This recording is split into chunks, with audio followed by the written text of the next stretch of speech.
નમસ્કાર. ધોરણ 8 ના વિદ્યાર્થીઓ માટે અગત્યની પરીક્ષા એટલે કે NMMS પરીક્ષા. મિત્રો, આ પરીક્ષા બે ભાગમાં લેવાય છે, જેમાં પ્રથમ પેપર MAT એટલે કે બૌદ્ધિક યોગ્યતા કસોટી અને બીજું પેપર SAT એટલે કે શાળાકીય યોગ્યતા કસોટી. મિત્રો, આ બંને પેપર 90-90 ગુણના લેવાય છે.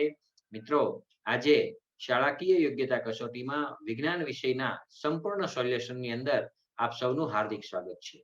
મિત્રો, હજી સુધી તમે અમારી ચેનલને સબસ્ક્રાઇબ ન કરી હોય તો સબસ્ક્રાઇબ કરજો, જેથી અમારા નવા વિડીયોની જાણ આપ સૌને થઈ શકે.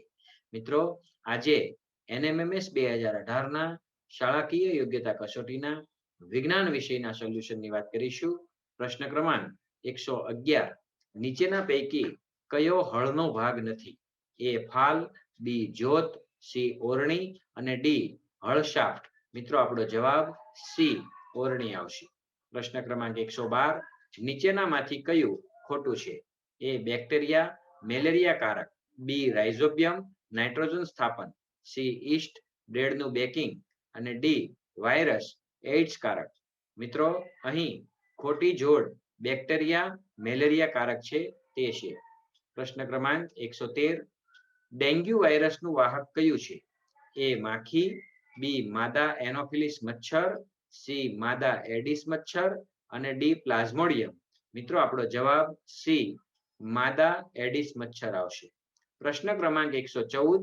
નીચે પૈકી કયા રેસા સંશ્લેષિત રેસા નથી? એ રેયોન, બી નાયલોન, સી એક્રેલિક અને ડી રેશમ. મિત્રો, આપણો જવાબ ડી રેશમ આવશે. પ્રશ્ન ક્રમાંક 115.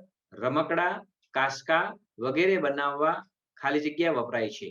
એ સેલ્યુલોઝ, બી બેકેલાઇટ, સી એક્રેલિક અને ડી પીવીસી. મિત્રો, આપણો જવાબ ડી પીવીસી આવશે. પ્રશ્ન ક્રમાંક 116.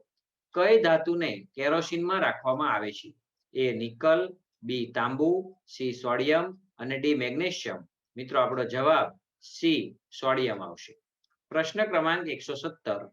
ખોરાકના પેકિંગ માટે કઈ ધાતુ ઉપયોગી છે? એ ઝિંક, બી તાંબુ, સી એલ્યુમિનિયમ અને ડી કેલ્શિયમ. મિત્રો, આપણો જવાબ સી એલ્યુમિનિયમ આવશે. પ્રશ્ન ક્રમાંક 118. સીએનજીમાં મુખ્ય ઘટક કયો છે? એ મિથેન, બી બ્યુટેન, સી ઇથેન અને ડી પ્રોપેન. મિત્રો, આપણો જવાબ એ મિથેન આવશે. પ્રશ્ન ક્રમાંક 119. બંધ ઓરડામાં કોલસા સળગાવતા કયો વાયુ ઉત્પન્ન થાય છે? A nitrogen oxide, B carbon monoxide, C carbon dioxide અને ડી ઓક્સિજન. મિત્રો, આપણો જવાબ બી કાર્બન મોનોક્સાઇડ આવશે. પ્રશ્ન ક્રમાંક 120. રેડ ડેટા બુક એટલે એ લાલ કલરની બુક, બી વન્ય પ્રાણીઓની નોંધવાની બુક, સી નાશપ્રાય પ્રાણીઓનો રેકોર્ડ રાખતી બુક અને ડી પ્રાણીઓના રહેઠાણનો રેકોર્ડ રાખતી બુક. મિત્રો, આપણો જવાબ સી નાશપ્રાય જાતિઓનો રેકોર્ડ રાખતી બુક એવો આવશે. પ્રશ્ન ક્રમાંક 121. સરકારે અમલમાં મૂકેલ પ્રોજેક્ટ ટાઈગરનો ઉદ્દેશ્ય શું છે? એ વાઘથી માનવ વસ્તીનું સંરક્ષણ, બી વાઘથી પાલતુ પ્રાણીનું સંરક્ષણ, સી વાઘના સંરક્ષણ અને તેની વસ્તી જાળવણી અને ડી વાઘની વસ્તીનો વધારો અટકાવવો. મિત્રો, આપણો જવાબ સી વાઘના સંરક્ષણ અને તેની વસ્તીની જાળવણી આવશે. પ્રશ્ન ક્રમાંક 122. સંજય ગાંધી વન્યજીવ અભયારણ્ય ક્યાં આવેલું છે? એ રાજસ્થાન, બી મિઝોરમ, સી ઉત્તર પ્રદેશ અને ડી મહારાષ્ટ્ર. મિત્રો, આપણો જવાબ ડી મહારાષ્ટ્ર આવશે. પ્રશ્ન ક્રમાંક 123. તે કોષની ક્રિયાઓનું નિયમન કરે છે? એ કોષ કેન્દ્ર, બી કોષ રસ, સી કોષ દિવાલ અને ડી કોષ રસ સ્તર. મિત્રો, આપણો જવાબ એ કોષ કેન્દ્ર આવશે. પ્રશ્ન ક્રમાંક 124. નીચેનામાંથી કઈ જોડ સાચી છે? એ શ્વેતકણ ગોળાકાર, બી રક્તકણ અનિયમિતાકાર, સી ચેતાકોષ લાંબા અને શાખિત, ડી સ્નાયુકોષ વક્રાકાર. મિત્રો, આપણો જવાબ સી ચેતાકોષ લાંબા અને શાખિત હોય તે સાચી જોડ છે. પ્રશ્ન ક્રમાંક 125. શ્વેતકણ માનવ શરીરના કયા તંત્રના કોષો ગણાય છે?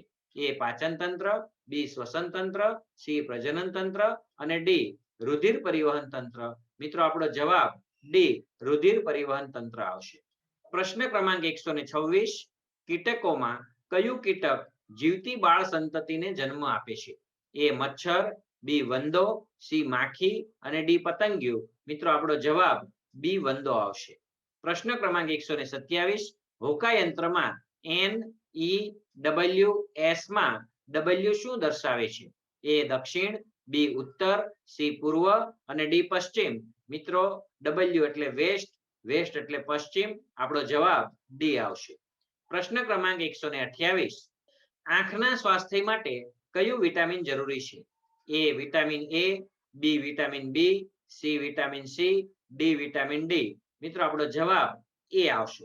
પ્રશ્ન ક્રમાંક 129 નીચેનામાંથી કયું કુદરતી ખાતર નથી? એ છાણિયું ખાતર, બી યુરિયા, સી લીલો પડવાશ અને ડી ખોળનું ખાતર. મિત્રો આપણો જવાબ બી યુરિયા આવશે. પ્રશ્ન ક્રમાંક 130 નીચેના પૈકી એક કોષી પ્રાણી કયું છે? એ ઈસ્ટ, બી યુગ્લિના, સી ક્લેમિડોમોનાસ અને ડી અળસિયું. મિત્રો આપણો જવાબ બી યુગ્લિના આવશે. પ્રશ્ન ક્રમાંક 131 નરી આંખે ન જોઈ શકાતા કોષોને જોવા માટે કયું સાધન વપરાય છે? એ માઇક્રોસ્કોપ, બી ટેલિસ્કોપ, સી પેરિસ્કોપ અને ડી સ્ટેથોસ્કોપ. મિત્રો આપણો જવાબ એ માઇક્રોસ્કોપ આવશે. પ્રશ્ન ક્રમાંક 132 નીચેનામાંથી કયા માતાના શરીરમાં અંતઃફલન થાય છે? એ માછલી, બી મરઘી, સી દેડકા અને ડી સ્ટારફિશ. મિત્રો આપણો જવાબ બી મરઘી આવશે. પ્રશ્ન ક્રમાંક 133 કેટલાક વિશેષ પરિવર્તનોની સાથે ટેડપોલનું પુખ્તમાં રૂપાંતરણ પામવાની પ્રક્રિયાને શું કહે છે? એ ફલન, બી સ્થાપન, સી કાયાતરણ અને ડી કલિકા સર્જન. મિત્રો આપણો જવાબ સી કાયાતરણ આવશે. પ્રશ્ન ક્રમાંક 134 ધાતુઓ એસિડ સાથે પ્રક્રિયા કરે છે ત્યારે જે દાણી ફૂટવા જેવો અવાજ ઉત્પન્ન થાય છે તે કયા વાયુની હાજરી સૂચવે છે? એ હાઇડ્રોજન, બી હિલિયમ, સી ઓક્સિજન અને ડી નાઇટ્રોજન. મિત્રો આપણો જવાબ એ હાઇડ્રોજન આવશે. પ્રશ્ન ક્રમાંક 135 મને ઓળખો મારો નોનસ્ટિક કુકવેરની બનાવટમાં વપરાશ થાય છે. એ પોલિએસ્ટર, બી ટેફલોન, સી રેયોન અને ડી નાયલોન. મિત્રો આપણો જવાબ બી ટેફલોન આવશે. પ્રશ્ન ક્રમાંક 136 ઘરમાં વિદ્યુત ઉપકરણોને વિદ્યુત પરિપથમાં કેવા જોડાણમાં જોડેલા હોય છે? એ શ્રેણી, બી સમાંતર, સી બંધ અને ડી મિશ્ર. મિત્રો આપણો જવાબ બી સમાંતર આવશે. પ્રશ્ન ક્રમાંક 137 નીચેનામાંથી કયો ઉચ્ચાલનનો ભાગ નથી? એ અંતર, બી આધાર બિંદુ, સી ભાર અને ડી પ્રયત્ન બળ. મિત્રો આપણો જવાબ એ અંતર આવશે. પ્રશ્ન ક્રમાંક 138 કઈ પદ્ધતિ નિતારણ પદ્ધતિનો જ એક પ્રકાર છે? એ બાષ્પીભવન, બી પૃથ્થકરણ પદ્ધતિ, સી ઉધ્વપાતન અને ડી વિભાગીય નિસ્યંદન. મિત્રો આપણો જવાબ બી પૃથ્થકરણ પદ્ધતિ આવશે. પ્રશ્ન ક્રમાંક 139 પૃથ્વી ઉપર 60 ન્યૂટન વજન ધરાવતા પદાર્થનું ચંદ્ર પર વજન કેટલું થાય? એ 60 ન્યૂટન, બી 360 ન્યૂટન, સી 588 ન્યૂટન અને ડી 10 ન્યૂટન. મિત્રો આપણે એવું જાણીએ છીએ કે પૃથ્વી કરતા ચંદ્ર પર વજન છઠ્ઠા ભાગનું હોય તેથી અહીં જવાબ ડી 10 ન્યૂટન આવશે. નવા પ્રશ્નની વાત કરીએ 140મો પ્રશ્ન બે અરીસા વચ્ચે 60 ડિગ્રીનો ખૂણો રાખવાથી વસ્તુના કેટલા પ્રતિબિંબ મળે છે? એ 5, બી 6, સી 8 અને ડી 7. મિત્રો આપણો જવાબ એ 5 આવશે. પ્રશ્ન ક્રમાંક 141 કયા પ્રકારનું પ્રતિબિંબ હંમેશા ચત્તું હોય છે? એ વાસ્તવિક, બી આભાસી, સી નાનું અને ડી મોટું. મિત્રો આપણો જવાબ બી આભાસી આવશે. પ્રશ્ન ક્રમાંક 142 નીચેનામાંથી કયું સંયોજન નથી? એ ખાંડ, બી મીઠું, સી પાણી અને ડી સોનું. મિત્રો અહીં આપણે જાણીએ છીએ કે આ ચાર આપણને વિકલ્પો આપ્યા છે તેમાં સોનું તે ધાતુ છે, બાકીના 3 એ સંયોજન છે. મિત્રો આપણો જવાબ ડી સોનું આવશે. પ્રશ્ન ક્રમાંક 143 નીચે આપેલા શરીરના અવયવના ભાગ અને હાડકાની સંખ્યામાં કઈ જોડ ખોટી છે તે જણાવો. એ ખોપરીના હાડકા 10, બી ઢાંકણીના હાડકા 2, સી આંગળીઓના હાડકા 28 અને ડી સાથળના હાડકા 2. મિત્રો અહીં ખોટી જોડ ખોપરીના હાડકા 10 એ આપેલી છે. પ્રશ્ન ક્રમાંક 144 ડોક્ટરનું થર્મોમીટર કેટલા ગાળાનું તાપમાન માપી શકે છે?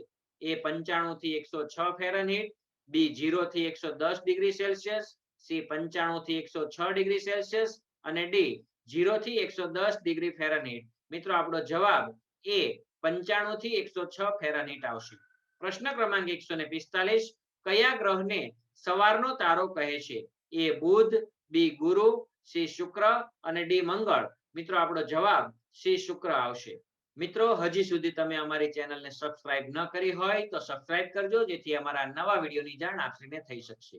મિત્રો ભાગ 3 ની અંદર NMMS 2018 ના SAT એટલે કે શાળાકીય યોગ્યતા કસોટીના સામાજિક વિજ્ઞાનના પ્રશ્નો ક્રમશઃ રજૂ કરીશું. મિત્રો જો આપ શ્રીને અમારો વિડીયો સમજાયો હોય તો લાઈક અને સબસ્ક્રાઇબ કરી આપના ગ્રુપમાં શેર કરશો. આભાર.